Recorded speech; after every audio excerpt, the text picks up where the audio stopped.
On today's Apple Daily, Apple gets all Podcasty, always on iPhone displays, and everything we know about the next iPhone. Will the 14-inch MacBook Pro replace the 13-inch? Podcast collaborations, iPad Pro external displays, and where did we get our name? For the latest Apple news, rumors, and leaks, every weekday at 12 UTC, join us in the iCave. I'm iCaveDave, and if you want the latest Apple news, leaks and rumours every weekday at 12 UTC, like this video, subscribe to the channel, and ring the notification bell so that you can join our notification squad just like these guys. We've got a couple of new members today, Stefan Haglund, and oh my god, I don't know how I'm supposed to say this, but I believe that this account has been created just to subscribe to me, but I will give it my best attempt. Let's put it up on the screen.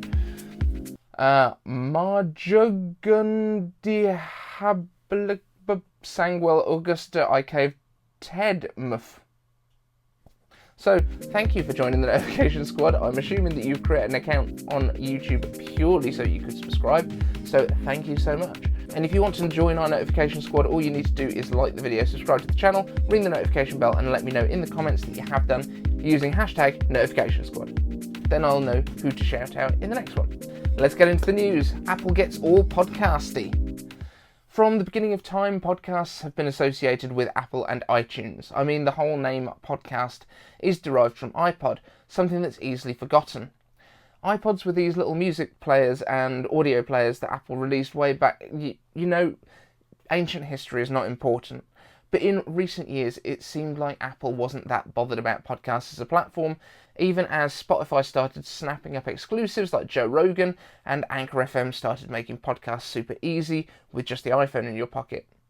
Add to that Clubhouse, the new audio social network, which for now is exclusive to iPhone users because we're just better people, and it's clear that audio is the way forwards. Follow me on Clubhouse, of course. Last year, Apple launched their Apple News Today podcast, and in preparation for All Mankind Season 2, they're launching a 10-episode companion podcast featuring guests from the series, space experts, and never-before-heard audio that brings these gripping topics to life. Assuming that it's well received, I can see Apple expanding this content play, and there's been a lot of talk about a Podcast Plus platform on the cards, which could be Apple's move into exclusive content like Spotify is doing, potentially leveraging their relationship with music artists via Apple Music to bring exclusive tracks, behind-the-scene content, and stuff like that.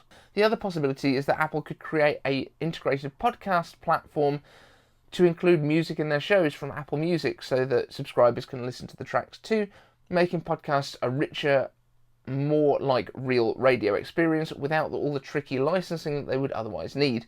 That would be a very compelling offering. So that if you were not a subscriber to Apple Music, you would kind of get a preview of those tracks, just like you would get from the old iTunes store, and if you are a subscriber, you would get the whole tracks. So people would be able to create their own music shows talking about music that they've discovered, which is pretty cool. Everyone could be the new John Peel. But are you a podcast listener right now? And if so, what are you big fans of on the podcast platform? I'm a big fan of the Gary Vee audio experience, and I work with this team on Facebook, and also our Ludicrous Future, which features Tim Dodd, the Everyday Astronaut, and the guy from Answers with Joe, and also the Ben Sullins from Teslanomics. But John Prosser has just launched his Genius Bar podcast with Sam from iUpdate as well, so there's now loads more to listen to. But yes, let me know what you're listening to down in the comments. Next year's iPhones. Always on? Would you love an iPhone that strangely glows by the side of your bed throughout the night? Because it seems like that could be on the way, with a number of leaks and rumours around the interwebs that Apple is planning to keep some of the iPhone's display alive when the phone is sleeping, a feature of many Android flagship phones that I'm not sure we care about. Though I'm sure it will be able to be switched off in the settings or scheduled with a Do Not Disturb or bedtime mode. This would theoretically allow notifications to be displayed all the time on your screen, which sounds like an excellent idea with burn-in prone OLED panels, but with Raise to Wake being built into all the modern iPhones, is this fixing a problem that doesn't really exist to keep up with the Joneses on Android? In addition to this, the iPhone 13 or 12S or whatever it's going to be called to avoid upsetting the delicate superstitious minds will also feature other improvements like that sweet ProMotion display that can refresh up to 120Hz, again to keep up with the Joneses for no other good reason. Stronger MagSafe magnets, which is very exciting. I'm told a grippier, more comfortable finish on the back for the 2 to 3 minutes between unboxing it and putting it in a case, which you might need to buy a new one of next year because it seems like the iPhone might get a little thicker, possibly for the first good upgrade that I'm hearing about. And let's be honest, who recycles their cases between generations? It looks like Apple wants to embrace astrophotography in the next iPhone, taking their night mode pictures to the next level, doing some serious HDR magic to correctly expose for the stars and the moon, which is a pretty impressive feat given how much of the sun's light the moon actually reflects. This would also probably mean that the sensor shift tech from the iPhone 12 Pro Max would be needed across the range in order to stabilise handheld space pictures, which has been rumoured already, as well as improvements coming to the ultra-wide cameras as well.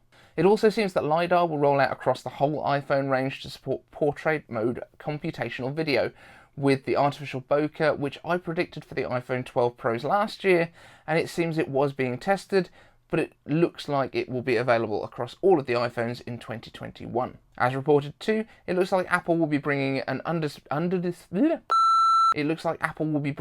under-display Touch ID sensor along with the Face ID on the next generation, as well as possibly removing the Lightning ports, and probably A15, which will probably be faster than the A14, allegedly.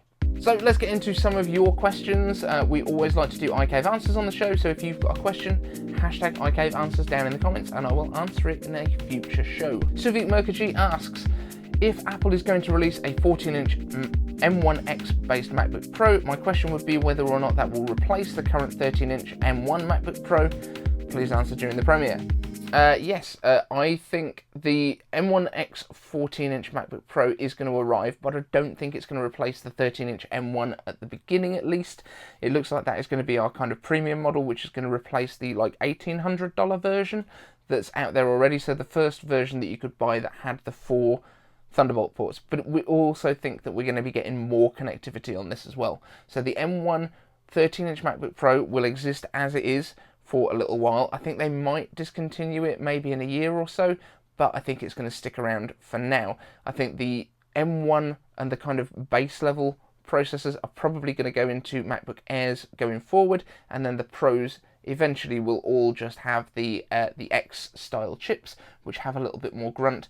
I don't think we're going to see the M1 MacBook Pro disappear straight away. I think it will stay around and possibly next year go down to a slightly lower price point if they do keep it beyond the end of the year. Although I do think that the new design will come in as a premium and then it will kind of expand its way down to the base level pricing. Hopefully that answers your question. James Apple asks, would you collaborate with a content creator with a podcast like a co-host? And James Apple has been a day one notification squad member, so thank you so much. Yes, I would love to do anything like that. I would love to kind of guest on shows. However, I don't think at the moment, because of all the family stuff that we've got going on, if you need an update on that, check out yesterday's show. I can't really commit to being able to do something at a specific time every week.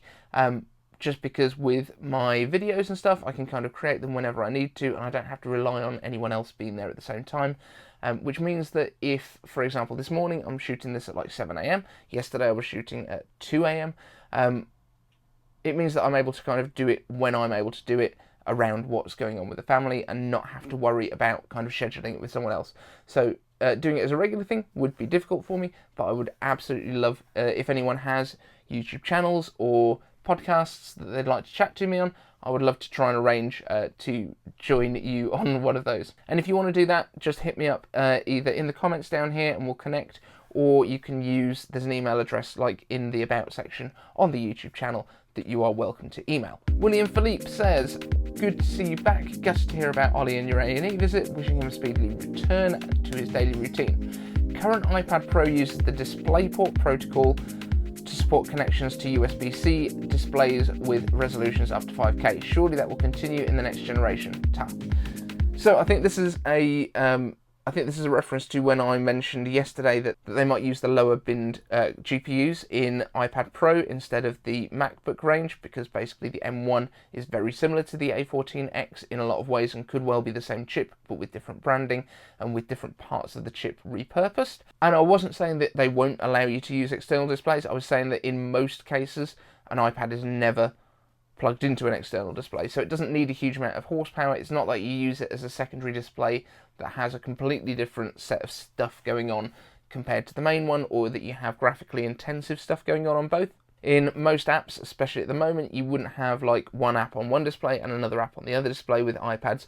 That might be something that comes, but in general, because you can only interact with the one display, the secondary display tends to be a larger preview of something you're working on, for example, with graphics. With kind of painting apps or with video editing apps like LumaFusion, you can have your secondary display as purely a preview display so that you're not looking at the little tiny one in the corner of your iPad.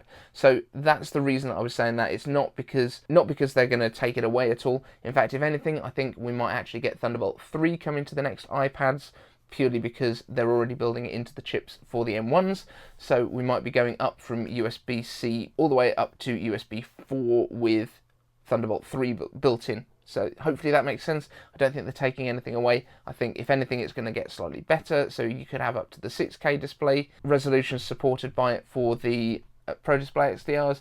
Not that many people are going to buy an iPad and plug it into a £5,000 display.